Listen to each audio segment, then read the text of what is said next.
And private 5G networks are emerging as a transformative force across the Asia-Pacific region that enabling enterprises to unlock new efficiencies, enhance security, and drive innovation that at scale. From smart factories and automated ports to intelligent transport systems and connected urban infrastructure, private 5G is really reshaping how industries operate and compete.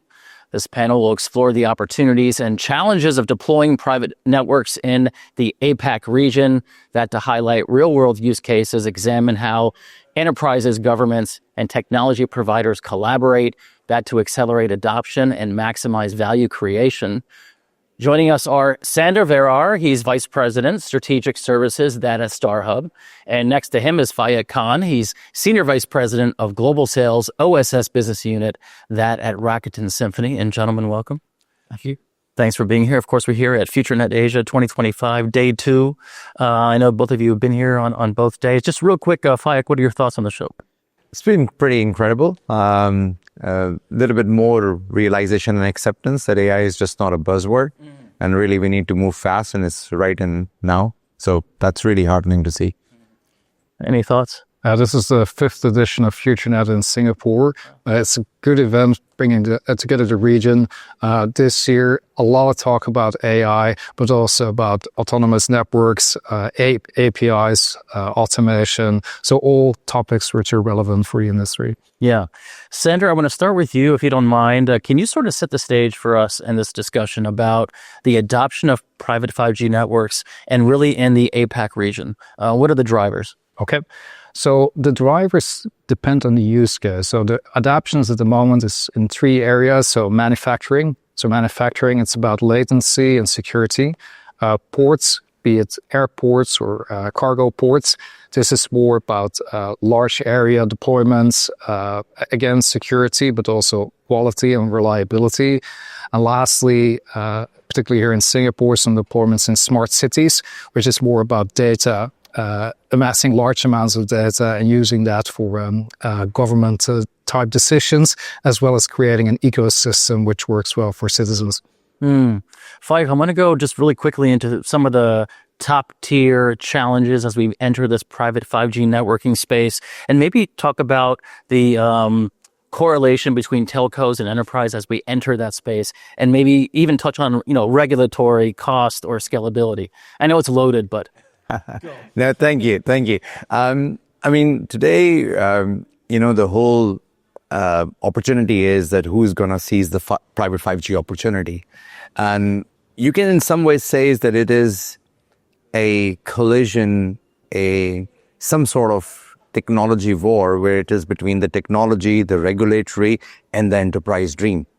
Asia Pacific, we all know, is the largest populous continent in the world. There's huge opportunity. If you think about it, what internet did back in 90s brought democracy of the data and the information. Now in the current world where we live, really with the cutting edge technologies and AI, really a realization of true is bringing normalization of the information, the knowledge. It's changing. The knowledge base is changing. In all that, private 5G is really the opportunity. It's not about the speed. It's about data sovereignty. It's about, outcomes. It's about, what level of automation and the benefits of this technology can be used. And the debate is, are telcos going to resist, as they always have and have missed few boats, or going to lead this race to private 5G? But when you say race, you're implying it's a competition, not a collaboration. But it shouldn't be, I understand. But I mean, look, I think the biggest question is the enterprise ring. I mean, you talked about ports, you talked about, automated vehicles and whatnot. The potential with the technologies we have is huge. The question is, some countries in Asia Pacific are enabling spectrums for enterprises. I mean, we talked about Sanders earlier, and he was giving me some examples that some of the European countries, you can get the spectrum easily. Now, are we going to go through the telcos? And telcos going to make a really ecosystem that can benefit for the enterprises? or enterprises can do the real benefits of the private 5G on their own. That's the biggest question. It's not an easy one. We do see some big successful examples today in certain countries like Australia, Japan, China. To me, private 5G can be an invisible backbone for national competitiveness, where we are in the technology, where the potential. The question is, again, is it going to be one of those overhyped technology that we had, but our regulated industry didn't allow it? Or can we really, truly monetize the benefit of that? I mean, I think Asia Pacific is contributing at the moment 30% of the private 5G market. The growth potential by 2030 says huge CAGRs of like 50%, 12 billion market. So there's a lot to be done. But we have seen in some of other technology challenges with the regulations of our industry that how these things can be, the real potential can be minimized. So now, is the 30% a product of the population or less regulatory or both? It's a mix. It's a mix of both. But, you know, it goes back to a little bit like the whole geography and the population brings a huge opportunity in the economy. And we also touched upon that a lot of Asia Pacific countries are considered in the third world. And with high speed, low latency networks and AI, the true potential is that how we can monetize this data, how we can get faster outcomes, whether we talk about healthcare, whether we talk about mining, whether we talk about ports. So with low latencies and the possibilities, immense. Yeah. Good segue into the next question, Sandra. I wanted to ask about your experience in the Asia Pacific region as far as the adoption of private 5G networks and maybe some of the lessons learned in your experience. Could you give us an example maybe? So the regulatory Asia Pacific, very big market, very fragmented. Regulatory frameworks also inconsistent.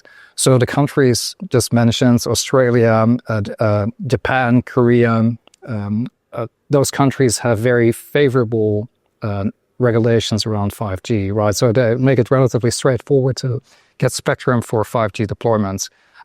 In other markets, Singapore being one of them, the regulatory framework is not necessarily the same. Singapore, we do have the ability to get test beds, right? So you can apply and you get a temporary permit to get your own 5G spectrum. But for actual deployment, you still need to ride on the public network to deploy.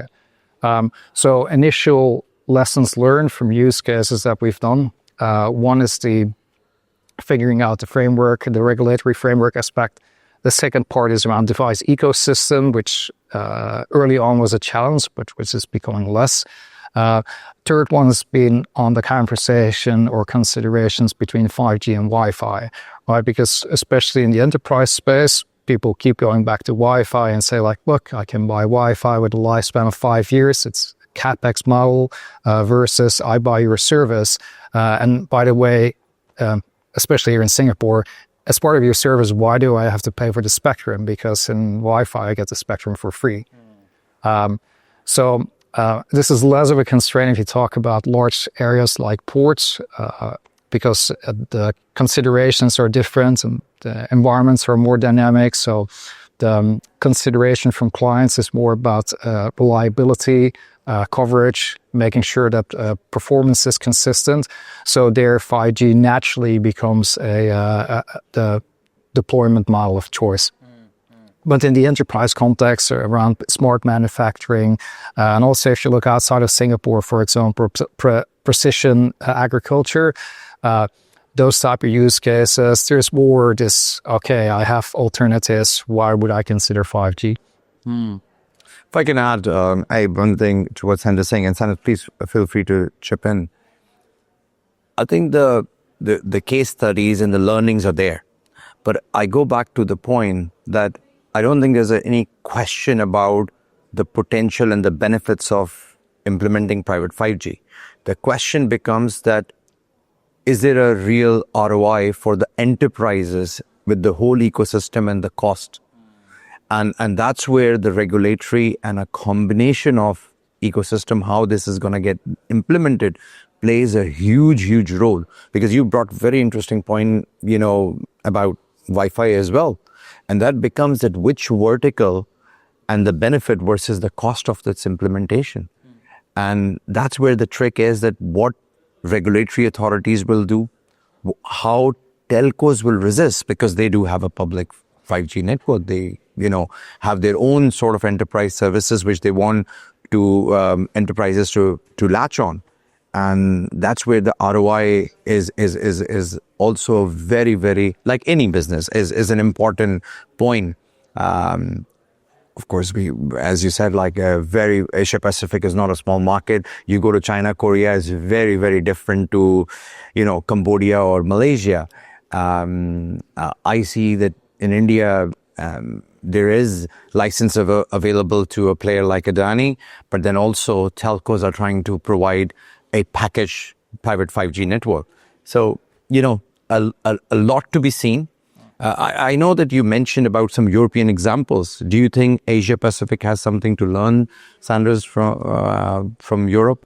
So from a regulatory perspective, so if you talk about agendas, Singapore has a digital nation vision, which translates in certain frameworks and opportunities created for 5G. The same exists on an ASEAN level. In China, Japan, governments being very favorable about deploying 5G. But for enterprises to make the ROI work, it comes back to use case. So where I see enterprises struggle is that they start small, right? They say, okay, we do POC, right? We're going to do, for example, AGVs. We're going to deploy 20 AGVs in a specific area, and I need a mobile network to enable that. Building 5G edge network for 20 AGVs is never going to be profitable. Yep. Right? And going to an MNO or an SI and saying look, I need equipment. I want to set up this private network. I'm not sure if I'm going to give you business afterwards is a challenge, right? Because MNOs are commercial enterprises, just like the enterprises trying to facilitate. So it's thinking about holistically about an enterprise, about what do you want to get done, right? What is the use case that's going to give you the ROI? And that will help you then drive your outcome. And the infrastructure is just an enabler for that. And if you take that point of view, then the consideration where it should be Wi-Fi or 5G becomes secondary. Absolutely. Absolutely. Faiq, I'm going to go to you on this one, and certainly I want to have Sander jump in here as well. You have telco and enterprise customers. You're already, it's already a challenge in order to collaborate with your customer, with your enterprise or telco customer when you're talking about private 5G and implementation and adoption of that. Now we're talking about AI. What layer of additional challenge is that? And are you putting the carriage before the horse from their perspective? Very interesting point. I think in our Rakuten story, we take pride that we were an OTT, we were a techco, and we became a telco. We have revisionalized the market in Japan very successfully.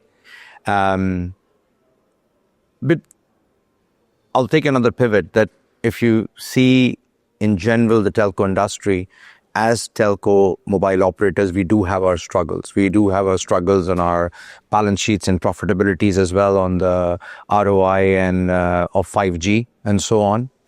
And we have a huge opportunity with data monetization and enterprise potential growth where we have to segue to.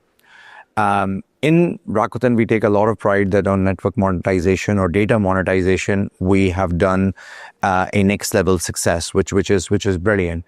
But now it's not only about our success, it's about the continued ecosystem success, whether it's Japan or anywhere outside.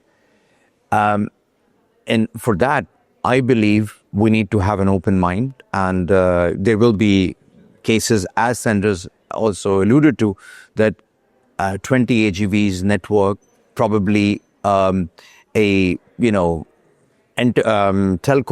private 5G will be a much better ecosystem and a ROI for enterprise to make case on.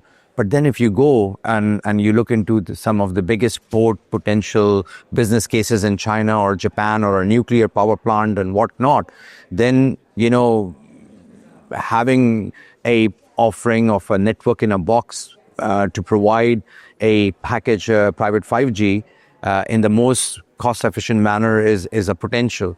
So I do see that like what Rakuten has done in Japan, what this opportunity really, really needs is an open mind according to the business cases that where we need to go full on private 5G, and then let enterprise make the biggest success out of it rather than thinking that as a telco, what we can do. So it's a consultative, case by case. Very nice. Very much. No broad brush here. I don't believe so. And I wish there was a magic wand which could have just put one answer, but any thoughts, Sanders? Yeah, and I like the angle that you take here. As you said, doing like in a box, small scale deployments are a way to bring things forward. Is something as an industry we should do more of. Talking about AI and data, a lot of things these days start with, okay, how can we leverage AI, right? So if we put AI in that box, would that make the deployment model any easier? It comes back really to, okay, if what we're doing, can we do it more efficient, and how can AI help? And then applying AI also becomes a challenge. Singapore happens to be one of the top countries for AI talents, and a lot of investment into building AI capabilities happens here. But yet we also have a challenge in attracting skill set. And if you would talk to some of my colleagues who are in the room at the moment talking about challenges in the industry, then often it comes back to this talent question. Talking about making factories smart, doing AGVs, being able to leverage AI, there's a real need to invest in proper talent, human capital to make it work. I get worried when I hear people talk about taking the human out of the equation and letting AI take over, because I don't think that's going to make that's going to make business sense in the long run. I do think that talent is a very, very important point, and very pivotal for private 5G opportunity as well, because I think on enterprise side, from a technology perspective on this opportunity, AI is not the solution to take over human. I think the architects and the real brain, how to get the best out of this technology is very much needed. And it's a bit of a scarcity for our enterprise sector. So it's very, very relevant that how do we find that right balance in today's world, where it is also true that with the challenge of AI or the opportunity of AI, the normalization is happening so fast of knowledge. So very true point. Very true. I mean, we talked yesterday about not getting into any political debates, but there was a recent example in the US about a bunch of talent that was sent in to help operate a factory. So that's our very real challenges, right? So if you are here in the region and you say, I'm going to set up a smart facility, I'm going to pick a piece of land which is economically viable, I look at power because that's a need for that, and then I need to find talent, you often end up having to bring talent out of the region to enable that. And that then comes back to the enterprise use case, right? So how am I going to make my business case? It's not just about the network connectivity. It's about the overall use case I enable. Where am I going to find the skill set to do that? And if you're able to make that business case work, then the connectivity just becomes a part of that. Seems like the adoption of private 5G, there are differences and challenges region to region. We've established that, whether those are regulatory or scalability or cost. It applies to everybody, but just in a different way. So it's interesting.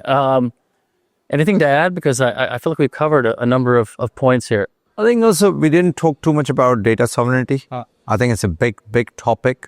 I see that private 5Gs have a big role to play in that as well, and with the huge amount of data and possibilities, data sovereignty is very, very important security aspects, and that's why so many localized data centers being built.